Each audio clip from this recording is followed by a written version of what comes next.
네, 여러분 안녕하십니까? 종로학원 대입전형연구소 이송희 소장입니다. 오늘 여러분하고 면접 이야기를 좀 해야 되겠는데요. 자, 여러분들 수능 시험 보느라고 정말 수고 많으셨습니다. 고등학교 3년 동안 열심히 공부하고 또 노심초사하게 수능을 준비하고 시험 봤던 것 이제 다 털어내고 이제부터 남아있는 면접 준비를 여러분이 해야 될 때입니다. 면접이 이제 여러분의 합격을 결정하는 시기가 됐습니다. 무슨 말씀이냐면 학생부도 이미 고정요소니까 확정이 됐고 그리고 또 수능도 이미 확정이 됐습니다. 이제 남아있는 건 면접 하나밖에 없는 거죠. 물론 논술 준비하는 학생들은 또 논술이 하나 남아있는 요소가 됩니다. 그래서 이제 면접을 저는 위주로 이야기를 할 테니까 면접 준비가 여러분들 대학 입시의 당락을 결정하게 된다는 것 말씀을 드립니다.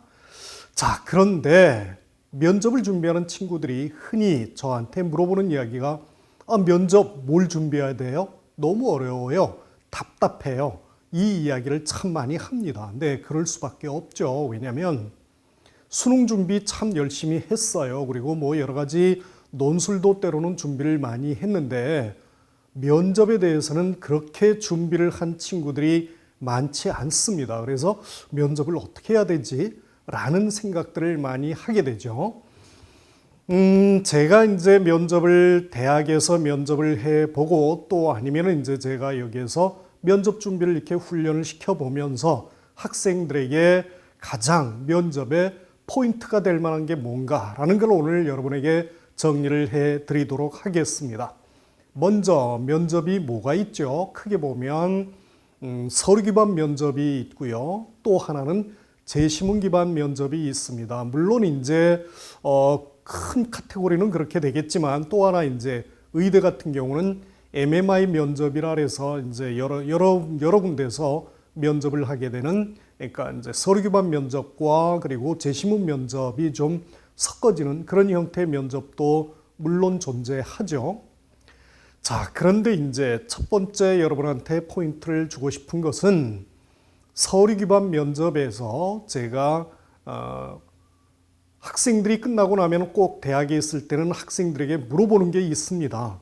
자, 면접 잘 했어요? 라고 물어보면 종류가 두 가지죠. 네. 뭐 물어봤어요? 뭐 학생부 자기소개서 물어보던데요? 그래서 대답 잘했어요? 네, 뭐 거기에 있는 내용이니까 제가 이렇게 준비를 뭐 했고 그래서 학생부 자기소개서 내용 충분히 전달 잘 했습니다. 라고 대답하는 친구들이 있어요. 그런 친구들 보면 대개 합격 가능성이 적습니다. 면접 잘 했어요? 네. 뭐 물어봤어요? 별거 없던데요? 하는 친구들. 그런데 서류 기반 면접에서 면접 잘 했어요? 라고 물어볼 때 글쎄요. 뭐 물어봤어요? 되게 구체적으로 물어보던데요? 라고 대답하는 친구들이 있어요. 그런 친구들은 거의 100% 합격을 합니다. 무슨 얘기냐면 자, 면접과는 똑같이 물어봐요. 서류 기반 면접이니까 당연히 학생부에 있는 거, 자기소개서에 있는 걸 그걸 바탕으로 해서 물어보죠.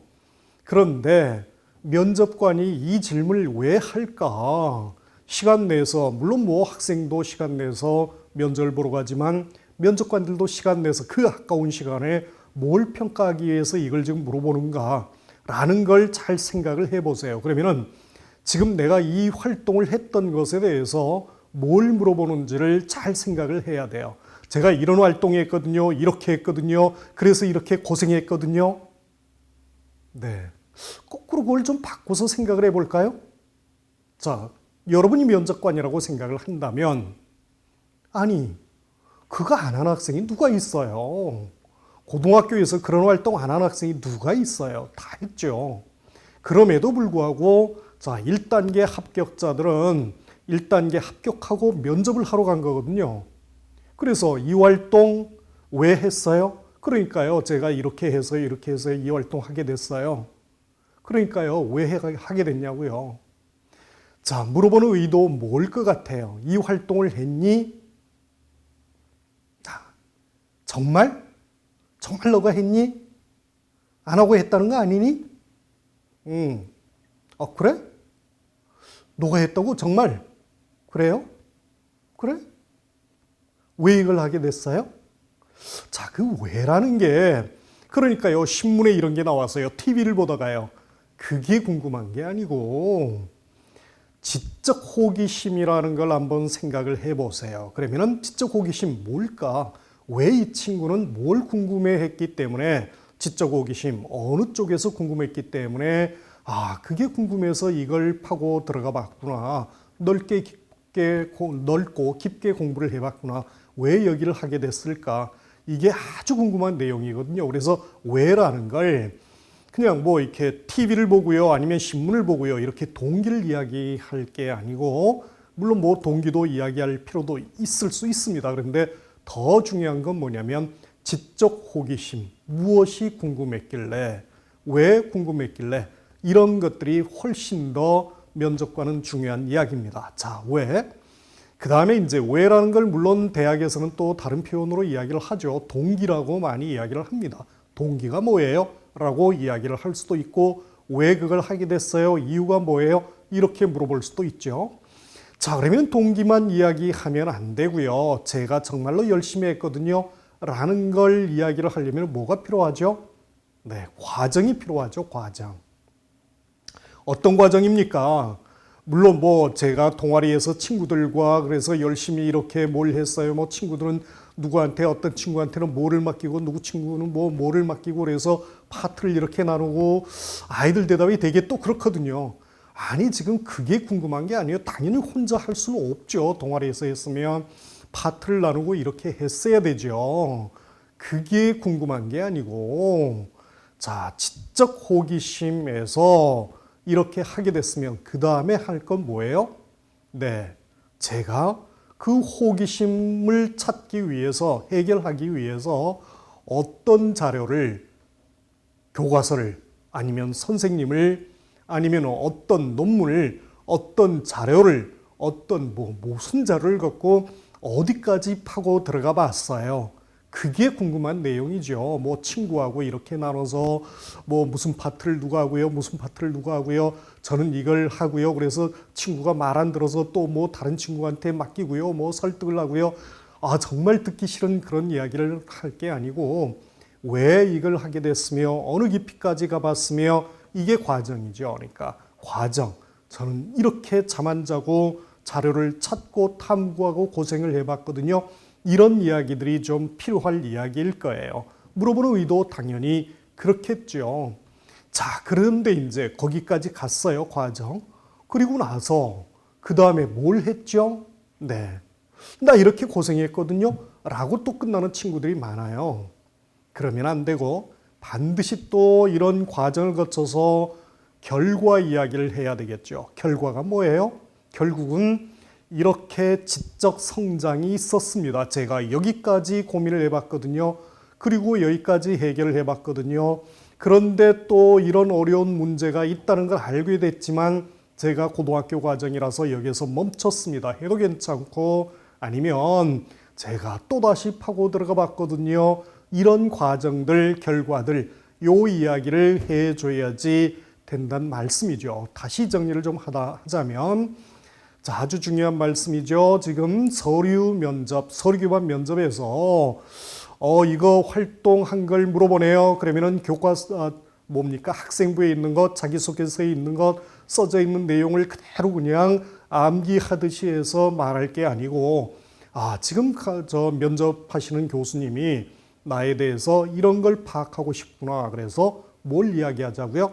동기, 과정, 결과를 정확하게 이야기를 해 주시는 게 좋겠죠. 말씀을 드리는 게 왜 이걸 하게 됐고 지적 호기심, 과정 어떤 과정 그러면 당연히 또 그 과정이라는 게 뭐예요? 이만큼 내가 열정을 가지고 자기주도적으로 이렇게 공부를 해봤거든요.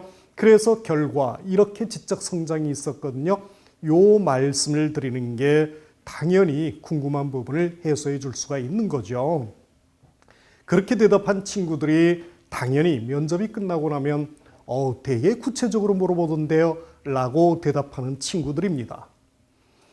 네, 그 다음에 이제 또 서류 기반 면접은 그렇고요. 이제 재심문 면접이 있는데 사실 재심 면접 중에 이제 정확하게 수학을 묻는다든가 물리를 묻는다든가 하면은 이제 그에 대한 대비를 해야 되겠죠.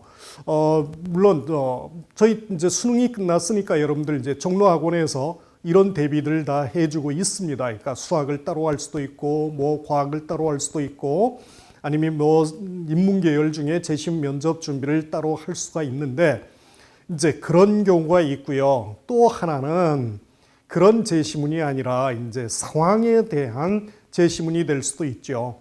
이 상황에 대한 재시문이건 어떻건 간에 문제풀이, 단순히 문제풀이가 아니고 그런 경우에 상황 제시를 하는 경우에는 자, 여러분 전공하고 관련해서 꼭 생각해 볼 필요가 있습니다. 물론 이제 또 면접이 대면 면접이 아니면 이제 묻고 대답하는 경우가 아니면 또 한계가 있을 수 있겠지만 그래도 일단 이제 묻고 대답하는 걸 전제로 해서 제가 말씀을 좀 드리겠습니다.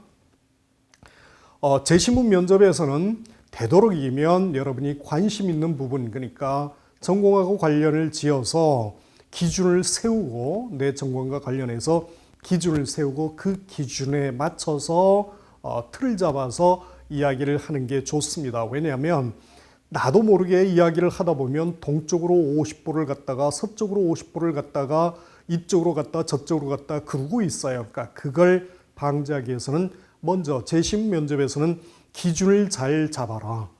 기준을 잡아야지 내가 동쪽으로 흔들리지도 않고 서쪽으로 흔들리지도 않고 이런 이론 저런 이론이 있으니 어느 쪽을 이 이론을 비판을 할 수도 있고 B 이론을 비판 내지 옹호를 할 수도 있고 이렇게 틀을 잡아갈 수가 있을 겁니다. 그 훈련도 역시 마찬가지 재시문 면접 이것도 저희 종로학원에서 수능이 끝난 여러분들에게 훈련을 다 해주고 있습니다. 또 하나 이제 MMI 면접인데요. MMI 중에서는 이제 특히 가장 대표적인 게 의대 면접이 되겠죠. 의대 면접이라고 하면은 사실 여러 가지가 있는데 이제 재시문 면접이 상황 설명이 많죠. 그 중에 꼭 의학 계열, 의료 계열 그쪽만이 아니라 의사로서 처한 위치뿐만 아니라 여러 가지 인문 쪽에 관련된 문제를 물을 수도 있고 또 그 다음에 당연히 학생부 기반, 서류 기반 면접으로 또 방이 이루어질 수도 있고 여러 가지가 있을 수 있는데요. 네, 역시 그것도 마찬가지 아까 재시문 면접이나 아니면은 서류 기반 면접과 합한 문제라고 보시면 맞겠습니다. 그래서 자 이제 다시 한번 정리를 하자면 수능이 끝난 여러분들에게 남아있는 건 대학별 고사, 면접, 물론 논술 준비한 친구들은 논술이 중요하겠지만 면접 준비를 해야 될 거고요. 그 면접 준비 저희 종로학원에서 모든 걸 해결할 수 있을 거라고 생각을 합니다. 이만큼 어느 학원에도 이만큼 또 면접 준비를 위해서 틀이 잘 갖춰진 그런 경우는 제가 보지를 못했습니다. 그래서 여러분 믿고 찾아오셔도 좋을 것 같습니다. 종로학원에서 여러분들 면접 준비 다시 만날 수 있게 되기를 바랍니다. 감사합니다. 합격을 기원합니다.